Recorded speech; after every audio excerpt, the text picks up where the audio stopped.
Welcome to Talking Truth Ministries, where our mission is to share the truth, the whole truth, and nothing but the truth to the best of our ability. Our vision is to lead someone to the epitome of truth, Jesus Christ, who is the way, the truth, and the life. And he said that you shall know the truth, and the truth shall make you free. And that's what it's all about, being free from the forces in this world that would lie, deceive, and ultimately try to destroy each and every one of us. Welcome back. Last few Sundays have been messed up, so I haven't done my search for truth. Last week I was really sick.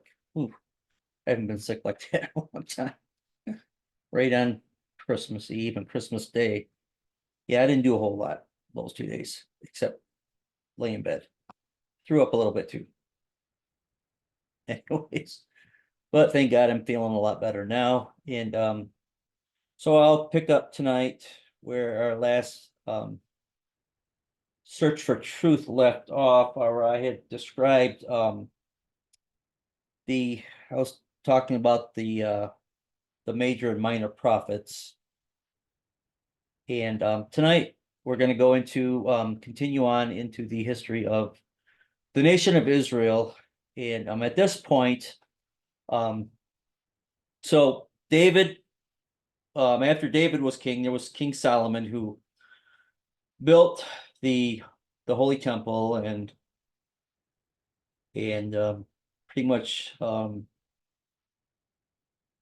had a kingdom of peace overall.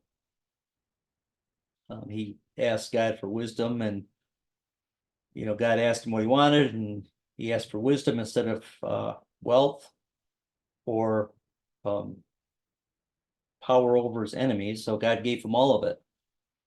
So he became known as the richest man around, at least at that time. I don't know, maybe comparatively he would be wealthier than today's Bill Gates and Elon Musk and all them. I don't know.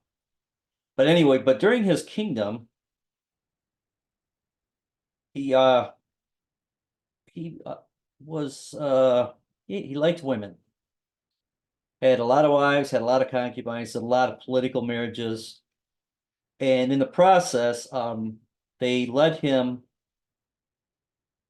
away from the true God, or at least he allowed them to introduce pagan worship into the nation. And God got a little upset about that and decided to split the kingdom between his son Rehoboam and another man named Jeroboam. No, they're not related, just coincidence on the names, I guess. Or I don't know, maybe there's some kind of a lot of times the scriptures had some kind of they played word games with certain names and stuff like that. I don't know. But anyway, so Rehoboam was given the southern kingdom of Judah, along with the tribe of Benjamin. And then the rest of the tribes went to the northern kingdom, and Jeroboam was placed, was made king over them. And I mean, I'm not going to go into the whole how that all happened. Read the book. But I can make some commentary on it.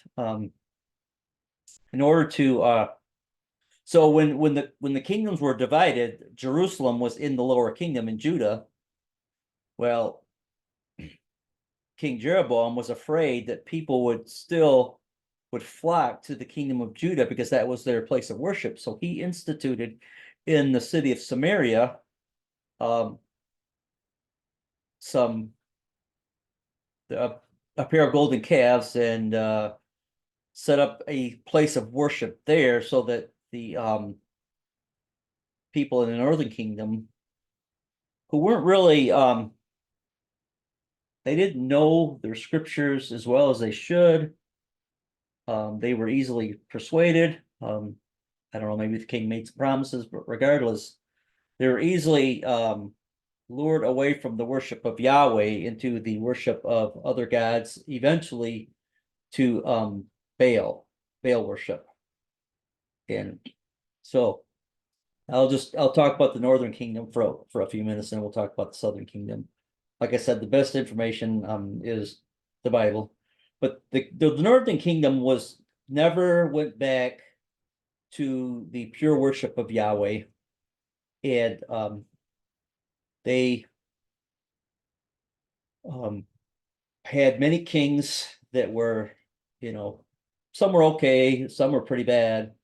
The worst of those being King Ahab and his wife Jezebel, which most people have heard about. And there were prophets in Israel, Jonah, Hosea, and Amos, and then Elisha and Elijah are the two most famous. And this Elijah, so there's not a lot of detail in the scriptures. It doesn't give a lot of information about most of the kings. It just said whether they followed after the sins of Jeroboam or if they did this or that. But until it gets to Ahab and Jezebel, Ahab was we'll say, not a very strong husband, and he had it was basically a political marriage with Jezebel. She was from the nation of Tyre, or Phoenicia, as it's commonly known to, and they worshipped Baal Hadad, Baal Haman, one of those Baal god. Baal basically means Lord, but it eventually evolved kind of into the name of a god, or they used that as, like we say, God for the Lord Jesus, or Yahweh or the Lord Jesus. We may say God, just not a name. That's just like a title or a word of description. But anyway, so Ahab was pretty wicked, and his wife Jezebel was worse, and she had all these prophets to Baal and prophets to Ashtoreth, the male and female deities that people Phoenicia worshipped. And Elisha, the Lord told Elisha to pronounce judgment on Israel if they would not have water. It wouldn't rain for the space of 3 years. Well, Ahab and Jezebel weren't too happy about that, and they tried to kill Elijah and all the prophets of Yahweh, and they all had to hide out. And this is a very short version of it. But the interesting thing about Baal, he was known as the storm god, or the one who was supposed to be in charge of the weather, or the rain. So when Yahweh had Elijah declare that it wasn't going to rain, that didn't set well with these Baal worshipers, because obviously they're showing the people that Yahweh was more powerful than Baal by not allowing it to rain. Not that Baal actually had any. Well, I don't know, because Baal is equated with Satan in many places. Maybe not this particular version of Baal Hadad. But in the New Testament, Baal is, by Jesus, equated with Satan, who's the prince of the power of the air. So, there might have been some power, regardless whether Baal had any real power over the weather or not.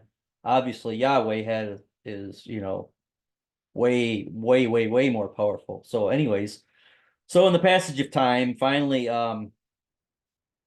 after Ahab had been looking for Elijah for 3 years, God tells Elijah, okay, go present yourself to Ahab. And so he goes to Ahab, and Ahab says, why are you troubling Israel? And Elijah's like, well, no, you're the one that's troubling Israel. And why don't we have a challenge to see who's really God, Yahweh or Baal? So they went to Mount Carmel, which was basically like now, back in ancient times, mountains of any type were considered to be the abode of the gods. And Mount Carmel was no different, and it was like in the Northern Kingdom, it was like one of those places for Baal. And so Elijah told Ahab and Jezebel to gather your prophets. Let's have a battle here between gods. And they all got together, and he says, okay, let's stop flip-flopping here, whatever. Let's decide whose God is the real God. So what we're going to do is have a competition. We're going to build our altars. We're going to put the sacrifice on it, and then we're going to see the God that answers by fire, he's God. And just to show you I'm playing, fair, I'm gonna let you go first. So he let all the prophets of Baal, they put their sacrifice on the altar, they built their altar, whatever it was, and put the sacrifice on it. And then so they started crying out to Baal, and all day and all long they're crying out to Baal, and they're doing all this and that, and they're cutting themselves and trying to convince this guy Baal to answer by fire. And I mean, all day long. And they're and Elijah's kind of make fun of him. Hey, where's your God? Is he sleeping? Is he on the toilet? Is he on vacation? Maybe, this or that and the other. Of course, this had to really probably made him even work harder in trying to do all this stuff. And finally Elijah says, okay, my turn. So it says he repaired the altar of Yahweh. So apparently there must have been some kind of altar there at some point to the Lord. And he prepares the sacrifice, and then he gets his helpers to they put the wood and they arrange the sacrifice, and he tells them, go down to the Jordan River where what little bit of water is left, and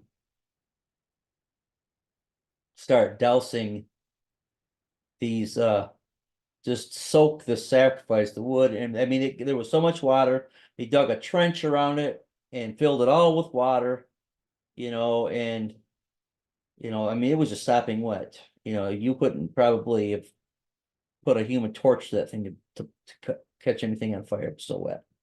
So then Yahweh gets down, or I mean, Elijah gets down and he prays to God, to Yahweh, and says, let's show these people who's true God in this. So all of a sudden, fire comes down from heaven. Now it's not like, I always had this vision like this, like a flamethrower, but it was most likely thunder or lightning, which is the primary weapon of Baal. Was lightning was his thing.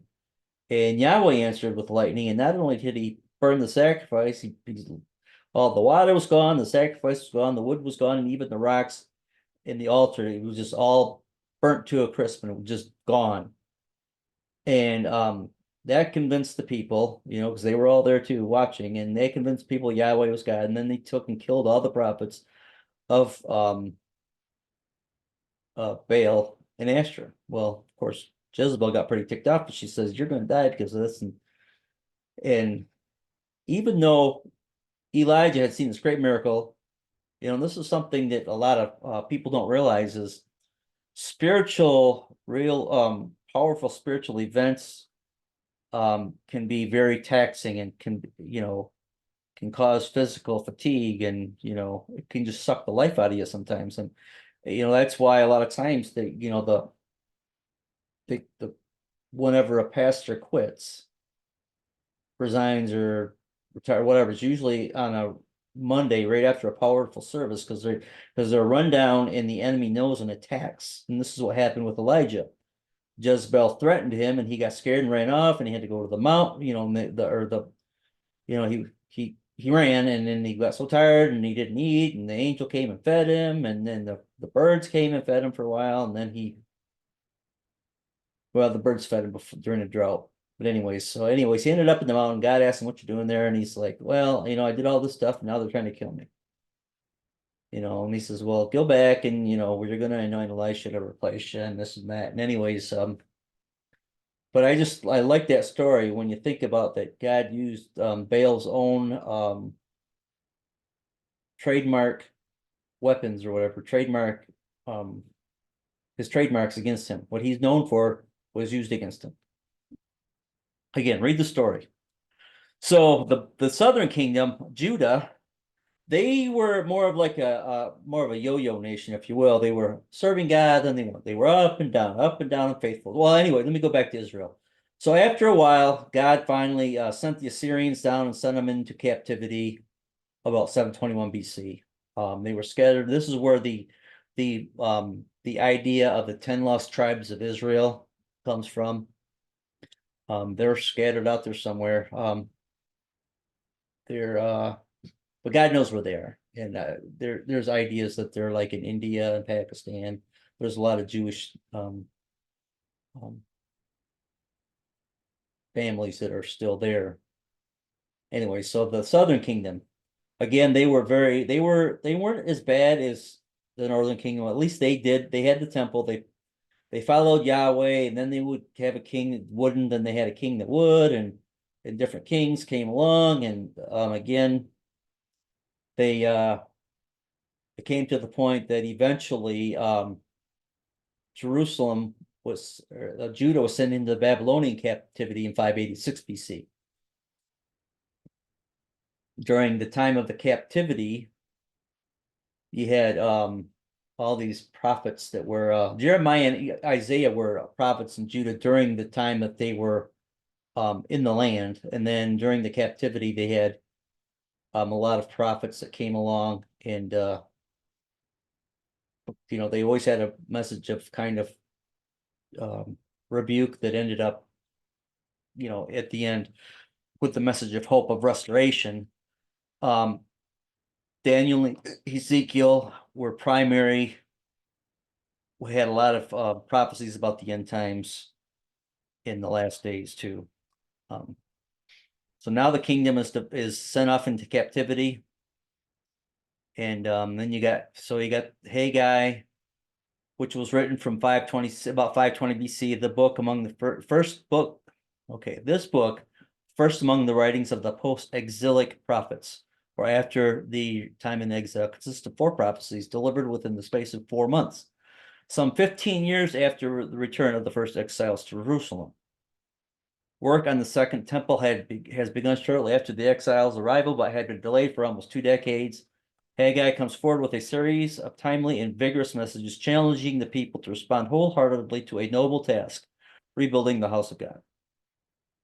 Zechariah is sometimes called the apocalypse of the Old Testament. This along with Daniel go hand in hand with the book of Revelation of the New Testament.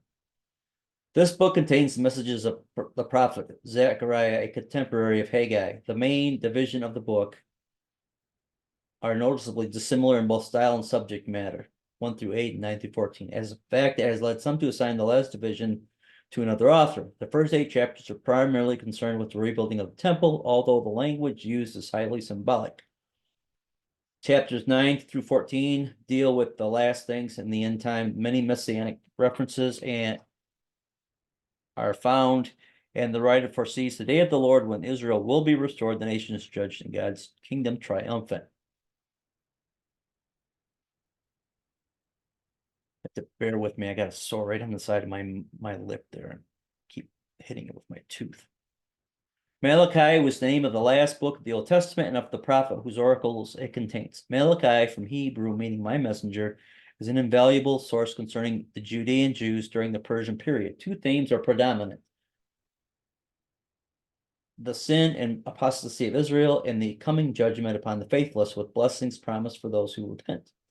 The growing messianic expectation in the Old Testament is apparent in Malachi by the announcement of God's messenger of the covenant, by whose coming Israel will be purified and judged, and of the return of the prophet Elijah, who will proclaim the day of the Lord, which is a reference to the tribulation period, the return of the Lord to take back what belongs to him. So during the so after they were in exile, so Jeremiah had prophesied that the nation would be in exile for 70 years. And after that, and he even said who was going to allow them to return, which was Cyrus, the Persian king. So Zerubbabel was sent as the governor to institute the restoration and the rebuilding of the city of Jerusalem. Nehemiah and Ezra are part of this group that goes back, and they work on rebuilding the city walls of Jerusalem, and then eventually the temple, which would be known as the Second Temple, and would be restoring at least a portion of the original worship. Now, because of the exile and all the stuff that happened, the scribes and the rabbis, they got real strict on their laws, and they wanted to make sure that they didn't do what the prior generation had done that caused the captivity. Now, between the testaments, so Malachi ends, and it doesn't just pick up with history, it doesn't just pick up with where Matthew was written. There's 400 years in between there. They're often called the silent years. They're called the intertestamental period. They're called the Second Temple era. And there's a lot of stuff that happened in there that for the longest time was really unclear until the discovery of the Dead Sea Scrolls, and a lot of the information contained in there gave a lot of information on what happened between time of Malachi and then the time of, when John the Baptist showed up on the scene. So Malachi was the last writing prophet of the Old Testament, and John the Baptist is considered to be like the first prophet of the New Testament. And now I say New Testament, it's the Old Covenant, the Old Testament itself was still in effect until after the crucifixion and the ascension of Jesus Christ. So even though the Gospels are located in the writings of our New Testament Bible, the time frame, it was still Old Testament, Old Covenant Israel. So the Persians ruled from 550 to 330 BC. Then the Greeks came in at 330 to 63, and then the Roman rule from 63 up until the 2nd century. Well, even then after that, it was the Romans and the Ottomans, and just all different, the whole area was just under the nation of Israel did not really exist as a free autonomous nation ever again up until 1948, 80. So during this time, the Old Testament canon, or the Old Testament writings, were put together as the scriptures, and they were, the rabbis that were, they and I don't know the determination on what they decided what was Old Testament, because if you look in the Dead Sea Scrolls, there's a lot of other writings that were not considered part of the scriptures, and I'll talk about that in a bit. But then but there's also these new religious groups. You got the scribes, the Pharisees, the Sadducees, and the Essenes, and they were all different sects of Judaism. Though the Essenes, which is kind of we really didn't know much about them until recently. They were, if you look at some of their traditions and what they wrote, and there's writings from them, that they were more Christian. And they seemed more Christian-like. Obviously they weren't, because Christ wasn't born yet, but anyway, so then we got the Greek translation of scriptures, which became known as the Septuagint. Then there was this quest for knowledge, and the Greek language became the universal language, kind of like what English is today. We got religious dissatisfaction, persecution, dispersion, and the Roman roads, which were, many of them are still in existence. They were very crucial to the spread of the gospel message eventually.